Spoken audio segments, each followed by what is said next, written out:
But it's a false sense of control as well because if they don't hit the number exactly, they Yep. spiral. You are listening to the UnDieted Podcast, real talk about food, body image, and breaking free from diet culture so that you can live a life on your terms. A quick heads up before we begin, this episode may include discussions around emotional eating, body image, and mental health. If these topics feel sensitive to you right now, please take care and skip or pause as needed. All right, let's dive in. Welcome back to the UnDieted Podcast. We attempted to deliver this episode to you a week ago, but the internet was not on our side. And the episode, well, it was recorded, but not recorded. So here we are to deliver it this week to you. Hello, everybody. So now we're actually real podcasters. We've recorded an episode that didn't actually record. So I feel like we're now among them. Melissa? Yeah, we are on episode 11. Which is Yes. really fun to have accomplished that milestone. You know, when Rebecca and I started, we really wanted to share our, phone conversations pretty much, right? Because if you remember, we would have phone conversations and then we were like, these are too good to just have to ourselves. We need to record these. Yeah, we're 11 episodes in. Today, we are diving into intuitive eating in a world of calorie counting and macros counting, which I feel is super relevant. I actually posted a reel a few days ago about what are the reasons people calorie count? And a big one is they think it gives them control. But it's a false sense of control as well because if they don't hit the number exactly, they Yep. spiral. Yep.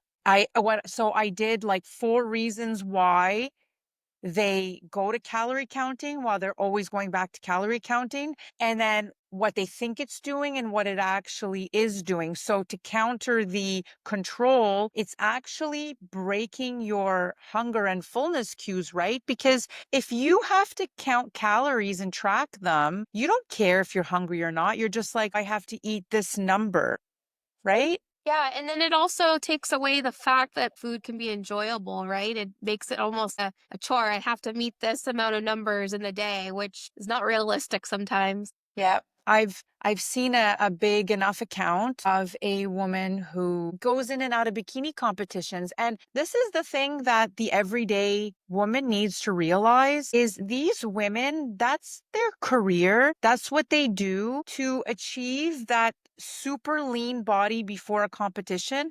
They have no choice but to micromanage every calorie. Do I think that's fun? No. But maybe to them, they like the accomplishment, they like going through it, but people don't realize that that's not real life and they don't remain that way.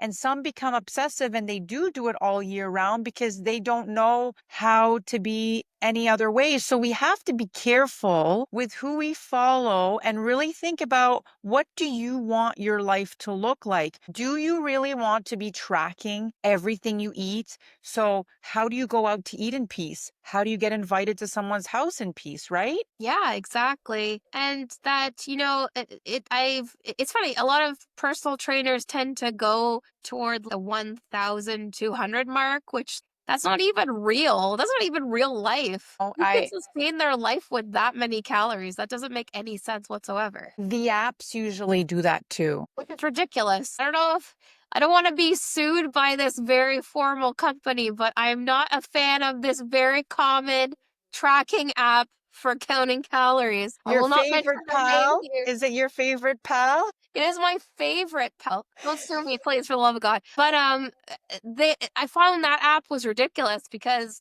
when you tried to count something, it wasn't accurate to the actual portion. So if I had one cracker or I had a whole sleeve of crackers, like it would be, did you have an entire box of crackers? I was, no, that's not it. Anyways, so I found it was very flawed in its design. No. And imagine this. So 2 days ago, Aunt Rose came in town for me, and I had such a strong urge for chocolate. So we were running some errands, stopped at Whole Foods, and I love salted caramel. Yeah. And I didn't count the squares. I ate 4. They were pretty large. That's what was satisfying to me because guess what? That one time you eat chocolate, even if you think you're overeating it, you're not going to do anything Yeah. negative because you're going to eat it and you're going to move on. Now, Yeah. I understand that some people have a lack of control in a sense. I've heard this a lot. Well, if I eat chocolate, I'll eat the whole bar. You know what? You may eat the whole bar this time. Next time, you're going to be satisfied with half the bar, you Yeah. know? So your habits and your taste buds, all of that changes as you make changes to your lifestyle and your habits. So you have to grow with that.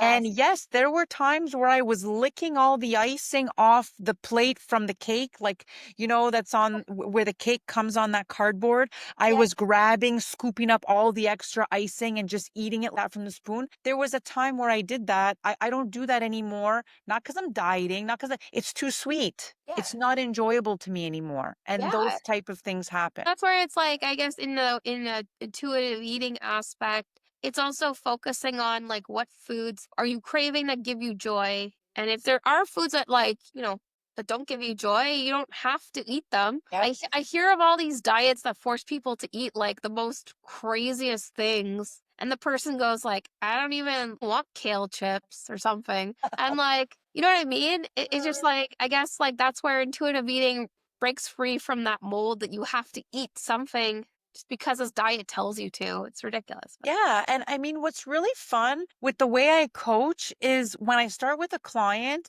when they eat, they send me a picture of their plate. Why? Because I train them on my plating method, and then they send me their plate for feedback. And we work with that, but I don't tell them what foods to eat, you know? yes. And as they progress in their journey, they start making small tweaks here and there because we also do protein tests, we do an energy test on food. So the Yeah. client starts to discover what makes them feel good and what doesn't. So you start to really become intuitive. And a really common myth, we're going to go over the 10 principles of intuitive eating in a minute. I just want to say that the biggest myth is that intuitive eating is just eat whatever you want, as much as you want. And that is just not how intuitive eating works. Exactly. Exactly. And that is a very common myth, which scares a lot of people away from even the concept of intuitive eating. But rest And assured, it we'll deep dive into that. Yeah, and that they think that they're going to lose all of the control. So we have to work on this reason why you're seeking control when it comes to food, and you'll feel so much freer when you can release that. Yeah. Because, but yeah, let's go over the 10 principles of intuitive eating. The first one is to reject a diet mentality. You let go of diet culture, it's false hopes, and it's not, they make you think it's about willpower, motivation, all of this thing. It's really unlearning their system and finding what works for you. Yeah. I think if anyone is listening to this podcast now, I feel like they're already rejecting I the hope diet so. mentality as it is. I hope so because I mean, I'm living proof of it, right? I lost 50 pounds 2 times. First time in diet culture. Yeah. Yes, I lost the weight, but I gained it back at a rapid speed plus more weight. And Yes. when I lost weight intuitively, the longer way took me about 13 months. Mhm. I never, ever, ever regained it or had to try to lose weight again Yeah. for 15 years now. Yeah. So, It is possible. That's yeah, why, like I think that's why it's like we're trying to put hope into people that are listening. 100%. Number 2 is to honor your hungers, making sure that your body is biologically fed with adequate energy. And the thing about it is that, ignoring your hunger goes to overeating. And so intuitive eating does ask for you to focus on those bodily cues that do indicate hunger, which we often ignore. And unfortunately, not really many diets out there focus on those body cues of hunger. They actually ask you to suppress it, which is not healthy at all, right? Your Yeah. body gives you everything. So once you Yeah, know when you're getting full, you know when to stop eating. exactly. It just takes awareness and to learn that new habit. Number three is to make peace with food. So give yourself unconditional permission to eat. The food is not forbidden. and then it loses its power on you. So, for example, when I had chocolate the other day, if I was like, oh, I can't have that because it's chocolate, it's a sweet, it's bad. There are no good and bad foods. Exactly. Everything fits. There's also questioning where you may have like picked up that belief if you believe a food group is like good or bad in its sense, right?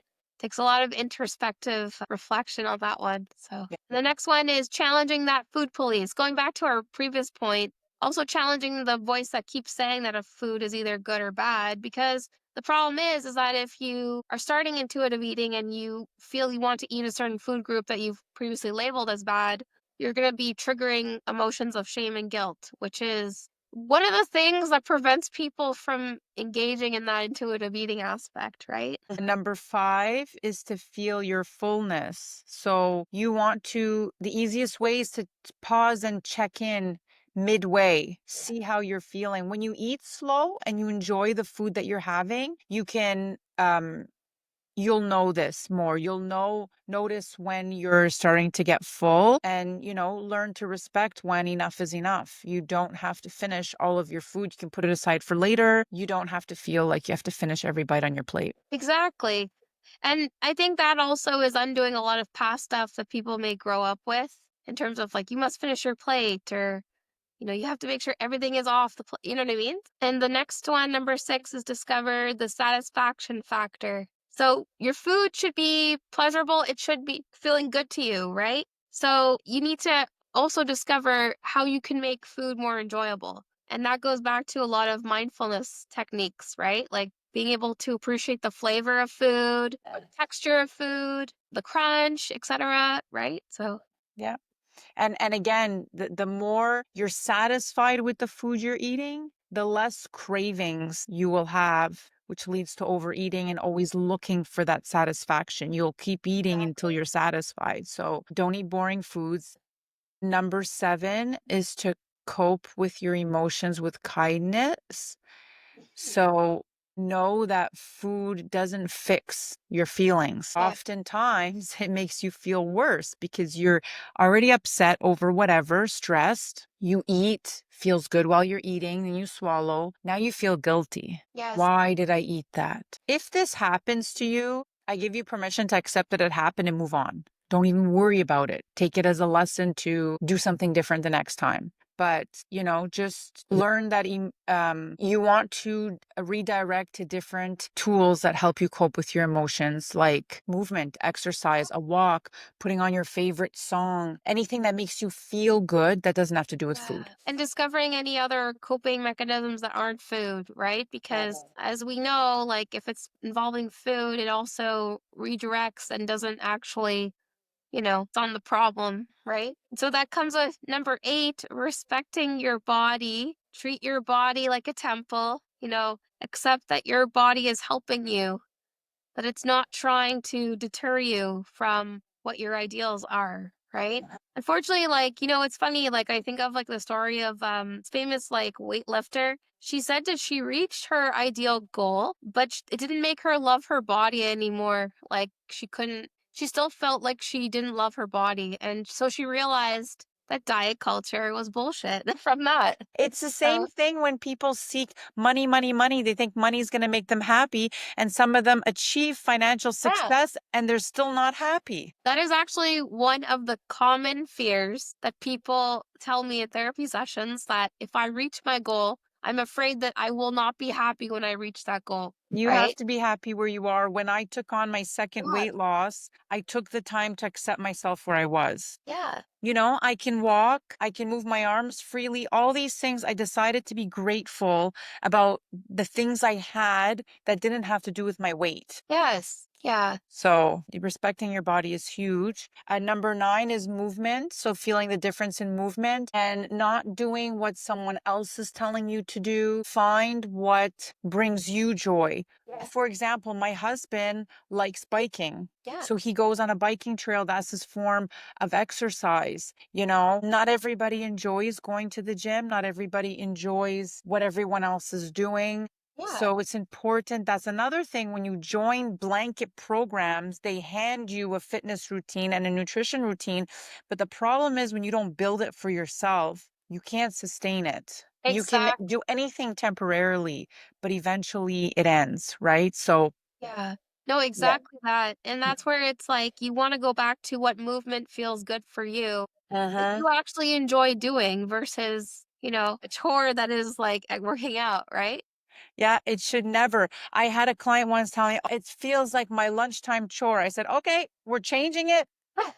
This is not what Right. we're doing. If that's how you feel, we need to change it immediately. Yeah, It shouldn't feel like that. It should be exactly. something you really, really enjoy.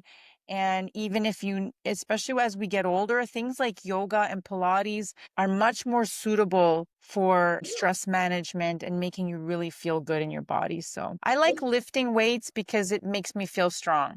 And Hell yeah, me it's too. healthy. It's healthy for you, right? As you age, your bones, you don't want to Yeah. be falling over. And I find like weightlifting does create that achievable like goal that like, wow, I can be strong. I can prove that I'm feeling strong about myself versus like, "Oh, I want to do this to lose weight, like which doesn't lead to anything satisfactory, right? Like you want to choose a movement that will make you feel like you're working towards something that you will feel good about yourself. Yeah. Yeah. You wanna give us number 10? Sure. Number 10 is honor your health with gentle nutrition. So making food choices that will honor your health and your taste buds. So basically, you just got to make progress the goal, not perfection. Yeah, so those don't sound so bad, right? Don't those sound like Oh, nice and easy rules to follow? yeah. They're not really rules, they're principles, right? So I guess similar, yeah. I feel like some people may not trust it and go, this is too good to be true. What the hell? But it works. I mean, it worked for me, 50 Yeah. pounds and 15 years. That it's the way to do it. And I know calorie counting feels safer, you're more in control, but it backfires each and every single time. Yes. Even these professional athletes, I've seen many of them make videos about how they messed up their reverse dieting. So reverse dieting is the period from when they're at their leanest for their competition and now they're going back to their body's set point. I see. They air quotes screw it up and gain a bunch of weight because they Oh. reverse diet too quickly. But the reason why they reverse diet so quickly is because they're starving. Well, yeah. And So they eat, and the body will always fight to get to its natural set point. And I've said this many times, you don't get to decide how much you should weigh. Like you can't pick the exact number. Yes, human body is meant to be lean. So yes, you will be lean, but I mean, you can't pick. I hear often 135 pounds. Where do we get this number from? Why do Mhm. we want 135? You may look amazing at 145 and you're Yeah. fighting to lose this 10-pound. I get three different types of clients. The one is the one that thinks she needs to lose weight, but she doesn't. This usually is digestion because when someone wants to lose weight, but they're already near that body set point, they complain about their stomach. Yes. And your stomach bloats when your digestion is off, your gut is Yeah. off. So we work on that. The stomach flattens out. They haven't lost any weight, Yeah. but they feel better, right? So Yeah. that's one type. The second one is a body recomposition. So we want to shift the fat and the muscle mass. So they want to train and they want to look more toned. And then the third type is the overweight person that has 40, 50, 60 pounds to lose. And Yeah. they don't want to go weight loss surgery, weight loss drugs. They want to try natural weight loss is how I coach. And I've commonly had people ask me that, like, Rebecca, I want to lose weight for my health. My doctor is telling me I need to prevent diabetes or heart disease, but like I also don't want to do all these diets. And that's where I kind of go, okay, like maybe try the intuitive eating because intuitive eating will help you to control, the emotional eating or anything that may be contributing to that weight gain, right? You gain weight by being in a calorie surplus. So it's important to always audit yourself and look at your meals and see what changes you can make. I had a client once that was eating very, very healthy, but she was drizzling a ton of olive oil on every single plate Oh my gosh. you know? Yeah. So we reduced that and she lost weight, but Yeah. she had no changes to make to her. So awareness is so key. You can still have these things, but you know, but Yeah. not like overloading on it because Yeah. some diets also, which is so weird, some diets also ask you to like overload on one specific ingredient, Mhm. which is also not healthy, No. right? So it's fascinating. There's so many diets out there. We could talk about it for 5 hours. Nutrition, if you can understand nutrition and food, and that's what I focus on first, you will be much more successful, right? If you just do what someone's telling you, you're not learning anything, you're dependent on that person all the time. But Yes, once you understand nutrition, everything becomes much easier. So, exactly. how do you transition to intuitive eating without spiraling? Okay. Yes, So, the biggest fear, and I've worked with women like this that have been tracking for years, they're petrified to gain weight, right? They're so used to being in control and knowing exactly how much they're eating, they don't want to gain weight. So, what you do if you're someone who's tracking every meal now, start with not tracking one meal. yes, exactly. Take We it slow. we never do anything overnight. Even Yeah. when you take one step at a time. So get used to not tracking one meal. Then after a week or two, it turns into 2 meals, 3 meals, and you keep going until you completely are off tracking your food. Yes. You can have a food journal. There's no problem with that because Yeah. that's helpful to know if you've had any um, upset stomach. Let's say you get bloated after lunch. Well, you Yeah. can make a note. I got bloated, and then you can look at what you ate. Exactly. Like, I think that's where it's like we're differentiating between the calorie counting versus maybe tracking to see if a food had like irritated you, right? Yep, Or even like messed up your digestion. We're just saying, exactly. right? Yep. Go to the UnDieted Podcast website under resources. My Magic Plate Building Guide is there for you to download for free. Download it, review it, learn how to build these plates. Start with that. Yeah. Build all your plates that way and start, learning my method. And you want to start trying to pay attention to see if you're hungry. So checking in with yourself. Am I hungry? Halfway through your meal, stopping. Am I full? Am I getting full? How much more should I eat? You're going to be asking yourself a lot of questions at first, and you'll start to do it more naturally as time goes by. You're learning a new habit when you're making this change. And another thing that I would recommend to listeners, if you check our resource page, checking in with your body, it's like, how hungry am I? Am I full? Like, do I feel satisfied from this meal? And using those physical cues to checking in with hunger or fullness. Yeah, I mean, it's calorie counting and tracking is not real life. Yes. I will never forget watching an individual sit out on the couch when the household ordered pizza and wings, I believe, and they were just sitting there on the couch, and I asked, "How come you're not eating?" "I don't know how to track it." Yes. Yeah. And that's where that causes more anxiety and more of that, like, it only increases anxiety during meal times, right? Yep. We Just let want we want you to have no stress when you go to a restaurant, no stress when yeah. you get invited somewhere. Never feel like you're breaking your diet. That's our Yes. goal with sharing these things for you. And just take your time and do a lot of self-discovery. Yes. And another thing too, for the US listeners, because I don't know if it's the thing in the US, but in Canada, unfortunately, I say, underline it.